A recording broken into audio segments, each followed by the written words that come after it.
and welcome to Fat Squirrel Speaks. Today is Friday, September 19th. I'm Amy Beth, also does the Fat Squirrel on Ravelry and the Fat SQRRL on Instagram. My pronouns are she, her, they, them. Thank you for coming over.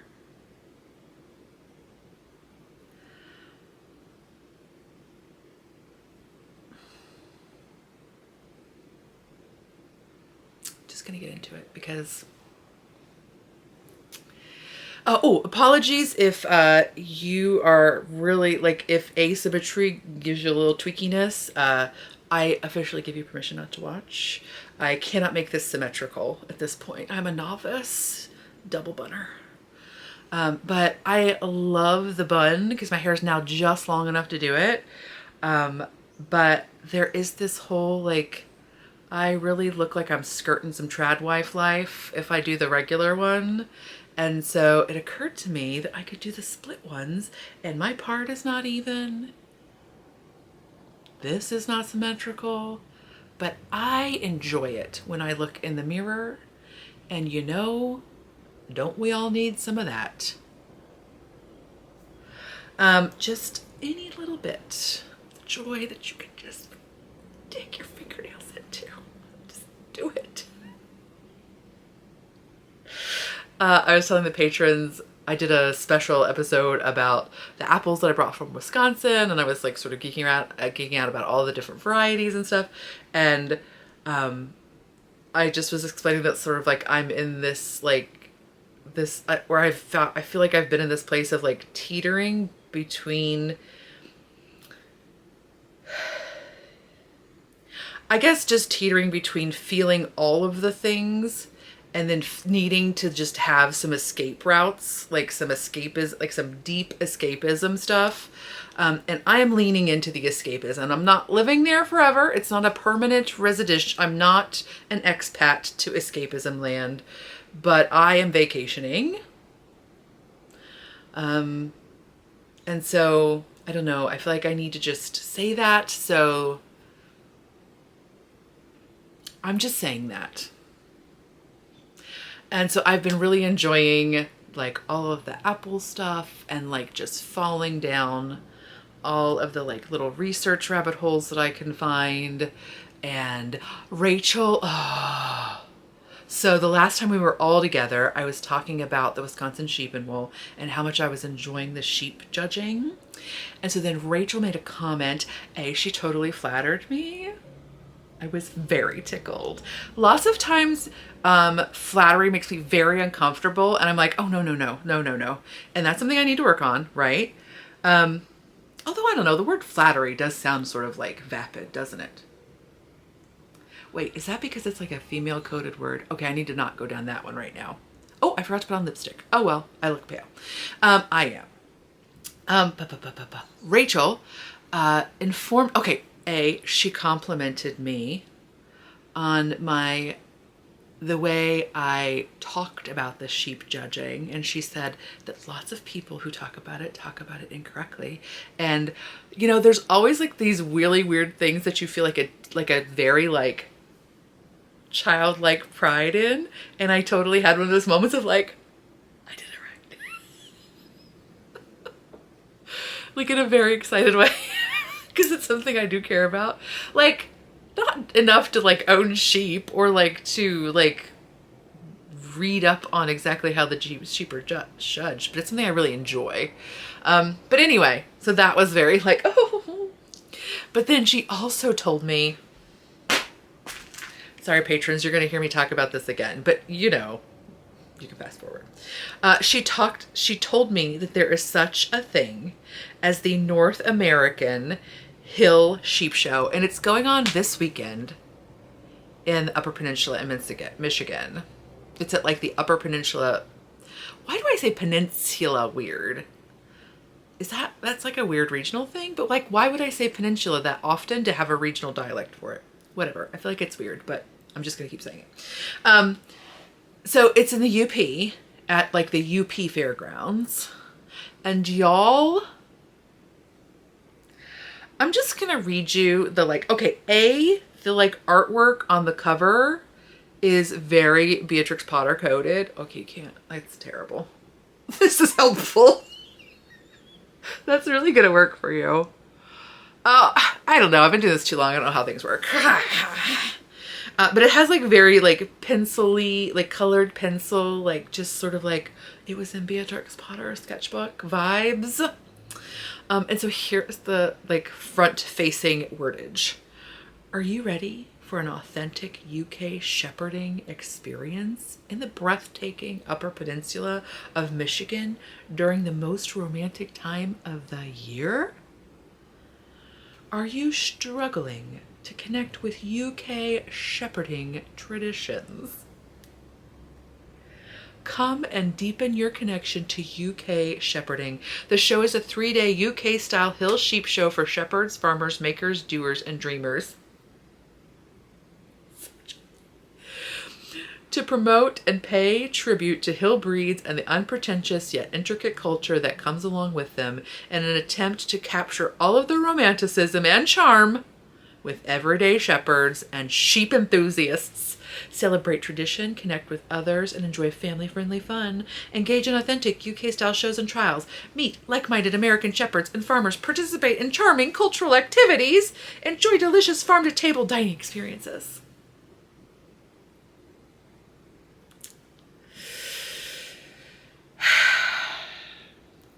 So I did immediately see if I could pivot like with a 2-day notice to take a fairly long trip. But maybe next year. I was like, if only my little dog could be like in a baby carrier and therefore not disturb other animals, like because there's stock dog trials. And I'm sure there's like a rule about no animals at the I didn't even look into it because it's not that important. Like I wasn't getting that far down the road. But I did have like this like big fantasy of like just like running up there with my little dog. Being like, I'm here.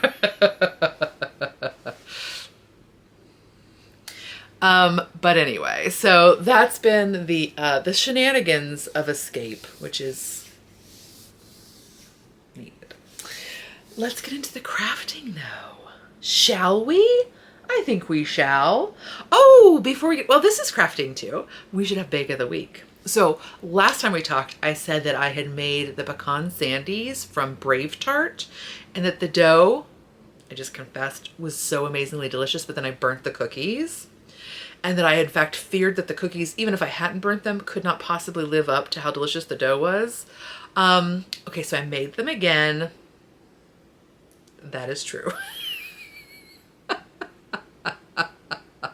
No, they just weren't to my liking. Okay, there's nothing wrong with them.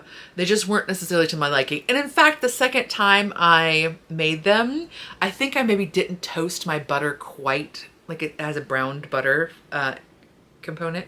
And maybe I didn't brown my butter quite as much because even the dough wasn't quite as delicious.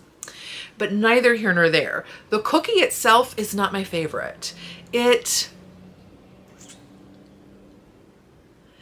is too sugary, and like that's not to say that it's too sweet, although I do think it's a little too sweet. Just in that like the pecan, you don't really get the pecan flavor except every once in a while.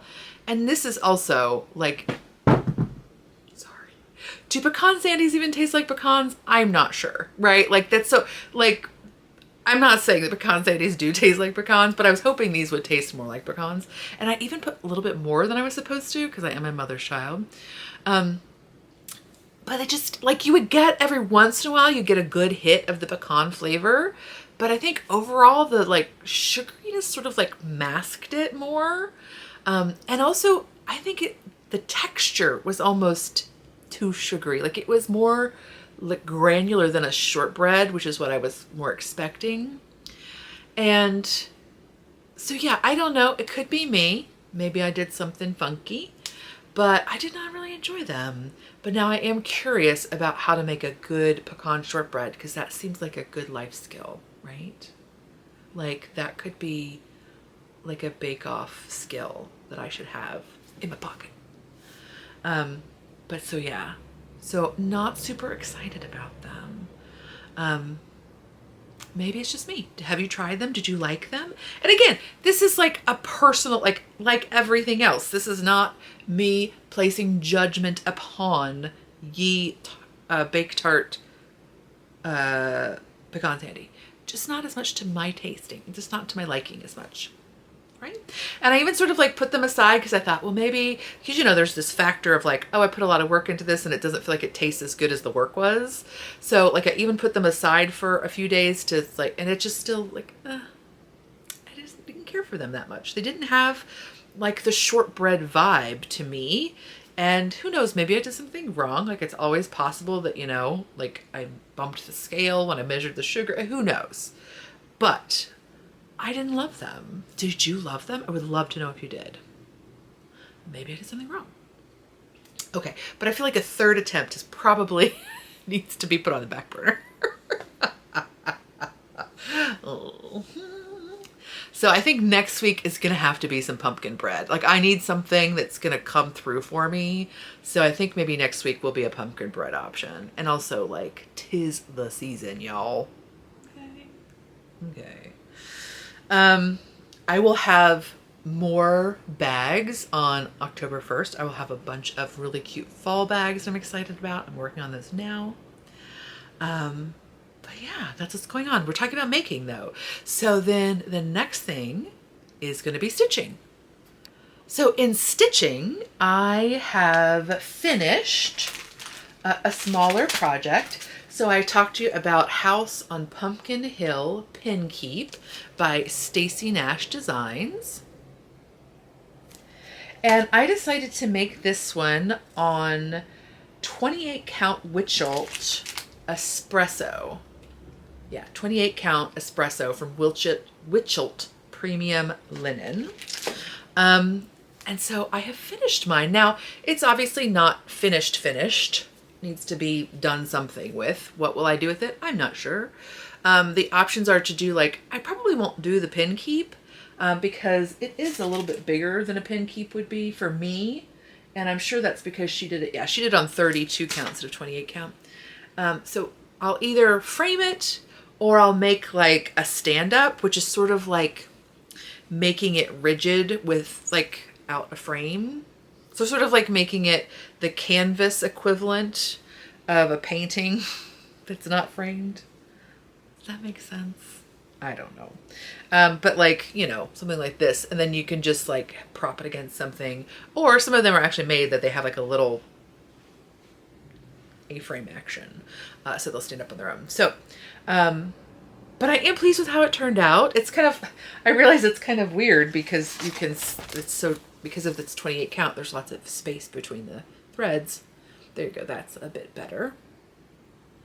And I did not use the called fors. I actually used Valdani number 12 Pearl Cotton. And I really enjoyed working with this on this count. I used, whoops, it was nice because it's a limited color palette, so it wasn't like a bunch of like trying to figure out mixy matchies. But I used colors 1901, 571, 8112, and 545.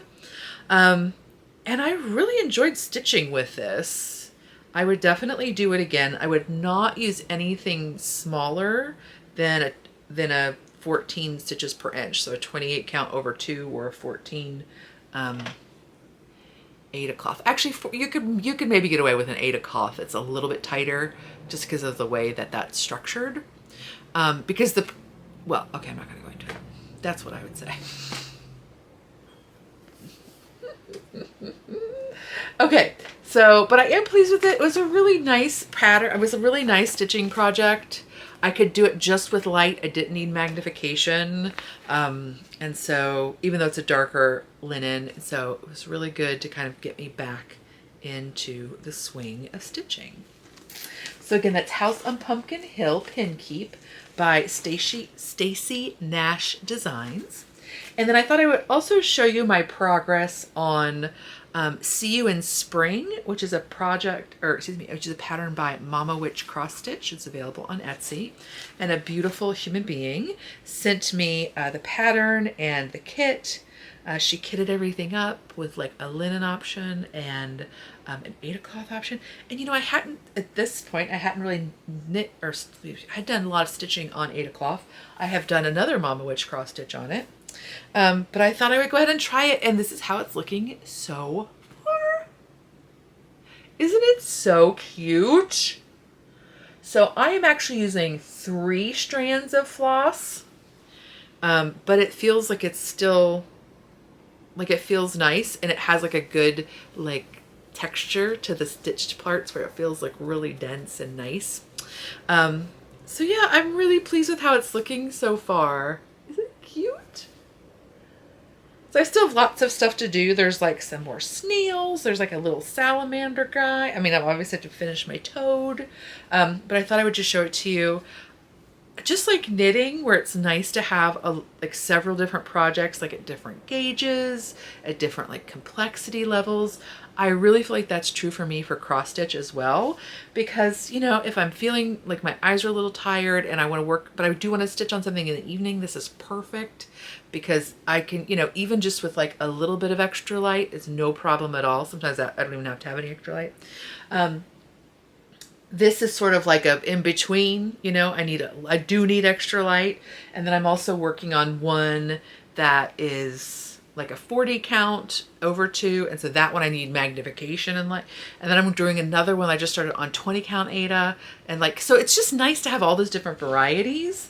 Especially like, you know, if you get to a place for one where you're like, oh, I'm changing threads like a lot on this one, and that's like not my vibe right now. Anyway, I just really like having those options in the stitching as well. Okay, so then in sewing, I have 2, well, 1 finished object and 1 finished for now object. So the first thing I'm going to talk about is I finished this little honey. It's a dress pattern by Merchant and Mills, and I'll show it to you on my body here. So here is my honey top tunic dress thing. Okay, it's about a fingertips length above the knee, you know, because I like to keep it modest. I plan wearing it pants. It doesn't. But I don't think I'll make this one again. Yeah, this just does not suit me, this squared off thing. I think I fiddled with this strap a ton, and I think it needs to actually be narrow. Like, I probably need a smaller size really through the shoulder, but also it feels tight. Like, how is that possible? So I don't know if it's just like my bust placement. Do you know what I mean? Like, like maybe there's not enough distance between like the fuller part of my bust and this, because this is sort of short area on my body. I don't know, it feels like there's just like not enough room for this, because it is like, to get it to fit where it doesn't feel like it's gaping under the arm, you have to make it like tight enough that it then doesn't also like fit over your bust. I don't know. So this one just might not be suited to me. I'm not unhappy with this product. And in fact, I wore it at Wisconsin Sheeping Wool with a long sleeve t-shirt and was totally fine with it. It's just like in that space of examining it that you're kind of like, but it doesn't fall off. The straps don't fall off. They just don't sit like I would like them to sit. Like, it doesn't feel natural. And there's like a little bit of a gap here. I think I'm just better suited to the rounded yoke that's in like the ruby top. So yeah, I think this is not going to be a repeat for me, but that's just me. It does have pockets, which is super important, because, you know, when you're wearing a shirt that's this long, even if, or whatever, however you're wearing it, but I'm typically wearing it with pants. And so like, it's really a fussy to like have to like hitch up your bloomers to get into your pockets. So I did really like that it had a pocket placement. I just think this is one that's maybe not suited to my body. And like, there's this whole, like, there was just this place of, like, if I made it tighter, even though the back has elastic, so this is an elastic bit, it still doesn't feel like there's a lot of accommodation in how it fits. Like, I don't know really how to explain that, but like if I made it any tighter so that it didn't gap here, it would be really uncomfortable to put on, right? And it just, yeah. So I'm still happy with this, and I'm glad I tried it because I really loved the image on the pattern. I just think that this like squarer thing here, while I like it aesthetically, is just really maybe not suited to my body, or it's just not suited to my skill set to accommodate it in a way that it is suited to my body. It did seem like a lot of people that I saw like on Instagram wearing this had what looked like, could be wrong, smaller busts, like smaller difference between their upper bust and their fuller bust, just like what my eyeballs told me. Don't know. They didn't give their measurements. So I think this might be suited to somebody who like, you know, like I am sort of like a GH cup somewhere in there. So maybe just somebody who's like a little bit smaller in the bust, or whose bust just sits a little bit lower. Now that is just that sounds like I'm saying that my bust is like high and tight. It is not. I have water boobs. Okay. It's just something about like the proportion of my torso and like where the like root of my boob roots right, like this is like if they are confined in a brassiere, that's where they're gonna sit, right? Because that sort of is like the root of the breast tissue is there, versus like I'm sure on some people the root of their breast tissue is a little bit lower, and this would be suited to them. Like there's just more distance between their shoulder and then like the place where their bust starts to increase. Do I know anything about anything? No, I don't. But that's what my brain tells me is happening. So there you have it. So this pattern is available in sizes UK 6, I think, to UK 28. And it is a little bit of an odd one in terms of like the sizing, because it definitely is like an upper bust measurement is what matters. So the largest finished upper bust is 55 inches. And that's the high bust, they say, measured above the bust under the armpit, drawn in by 7 centimeters with elastic. So that's the number that you have to work with. So it is pretty flexible, because again, like this, yeah, there you go. So that's the, that's not the full bust measurement. That's this measurement here. So as you can see from, okay, so when I talked about it, I'm like, these are not right. And as I'm sitting down, you can see that they're wanting to do this, and this is why I don't like it.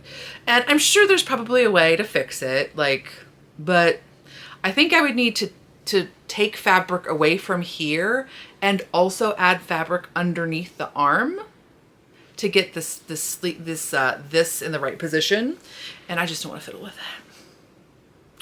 Future editing self, just to clarify, it's not as easy as just moving the straps in, because the straps are like mitered into there's like a front center panel. They're mitered into that, and then they're faced with a similar panel that is like integrates the strap, the front panel, and the side panels. And that mitering effect is really cool in the pattern photo, because there's like a stronger plaid and they matched it up and it looks super sweet. But it's just like, I don't care to fix like one thing, but like I gotta like fix like 4 things, and that's just like, that's too much. Okay. So just how to interject. It's just not as easy as just like popping the straps over or popping them, you know what I mean? Just to clarify. So I'm gonna leave it like it is and then just enjoy it. I wore it, like I said, at Wisconsin Sheep and Wool with a long sleeve t-shirt, and I had a cardigan on, so it didn't bother me at all. And in fact, I think with the cardigan on, that little bit of extra fabric sort of helps to keep them in place because it's more friction for it to anchor to. So yeah, I'm gonna enjoy it as it is. I didn't talk about this fabric because I actually do not remember. It is a cotton linen, I think. It's not like the Essex linen. It is just some rando cotton linen I got when I first started doing garment sewing again. So I don't know anything about it, but I do really like it. It's sort of this like, you know, mushroomy brown and black pinstripe, and I do really like this fabric. So I'm going to enjoy this and wear it. but probably not make another. So that's in the garment sewing. And then in quilting, I have finished the quilt top I talked to you about last time. And that is the Star Adventure quilt. By then came June. And I will put a picture of mine in maybe here. I did finish it with solids that were in a bundle from Crimson Tate. And I am really pleased with how it's turned out so far. I am sort of like putting a pause on the finishing. It is technically small enough that I could quilt it at home, but I've been having a lot of like weird like arm, shoulder, nerve stuff lately. And so I am flirting with the idea of asking my mom to quilt it on her long arm, just because it's interesting, but like doing quilting on the home machine does actually sort of like, it's a lot of wear and tear, because you're really maneuvering a lot of weight, and it's very repetitive to do all of the quilting. So I'm sort of like pausing. I've ordered batting and I have backing. I've ordered batting and thread, and then I'll sort of like make the final decision then. But I might hold off and have my beautiful and lovely and generous mother quilt it for me. She's probably watching. I would say that even if she wasn't. And then I've also started another quilt. So my thought is like, oh, maybe I can get both of these done and then get them both to her so that she can quilt them at her leisure. And that one will be more of like a full size. And I'll talk about that next week when I see you again. Okay, and so then in knitting, I don't have anything finished. I've not started anything new, but I sort of wanted to just show you progress so far on my Rumble raglan. And that is a pattern by Lydia Morrow. And so, yeah, here is my progress so far. Woo! So I have actually started my ribbing down here, and I think, well, not I think, I am using this sort of like this neutral as the ribbing. It's from, oh my goodness, my mind just went blank.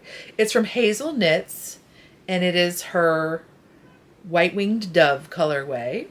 And then I have a green in here. The solid green is from Miss Babs yarn, and originally I purchased Pistachio Power at the SSK Market, and then I realized I was actually going to need a second skein because I just wanted mine to be a little bit longer and my gauge is a little bit tighter, and you know, I just was feeling like, you know what, I need another skein of each of the White Winged Dove and of the Pistachio Power. And luckily Hazel Knits, even though I bought this originally I think in 2016, Hazel Knits is still dyeing that color. Plus, and amazingly close. I mean, kudos. 9 years apart, y'all. 9 years apart. But ironically, when I went to go get more of the Miss Babs, which I didn't think was going to be a problem, they didn't have any of the Pistachio Power.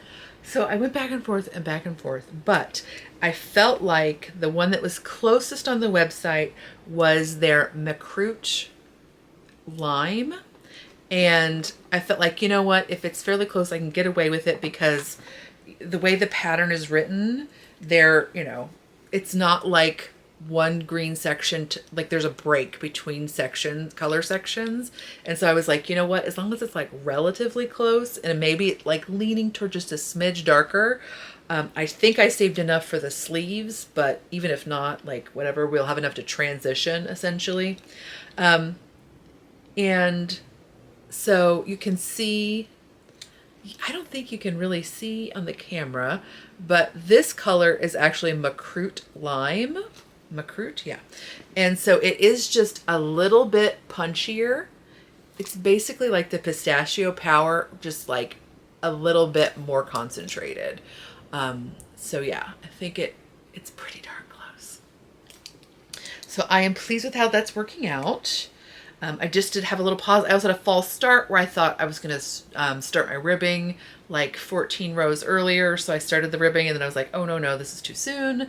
And so I ripped that back out. And I also did not go down a small enough needle size. She suggests that you go down, I want to say 3 needle sizes between the color work and the ribbing. And I was like, but that puts me like at a 00.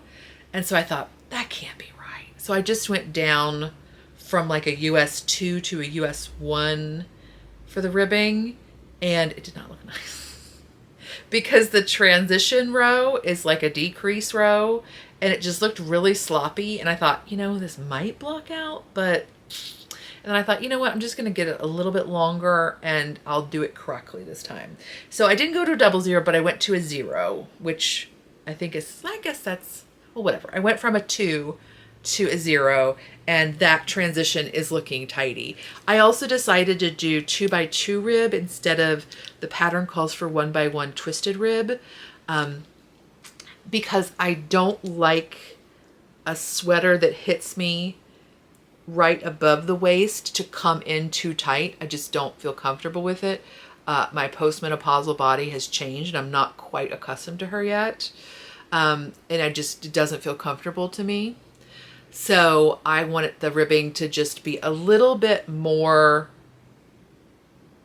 like, I don't want it to come in a lot. Like, it kind of needs to come in just a little bit so it doesn't stretch out and flare, but I don't want it to like really come in. So I decided to go with the 2x2 ribbing instead of the 1x1 twisted. And I think I'm pleased with that. The other reason is I am kind of like flirting with the idea of making this into a cardigan. And if your ribbing is really tight on a cardigan, it really sort of like draws the back, the bottom of the thing back, which is fine, like if that's what you want, but that's not really what I want.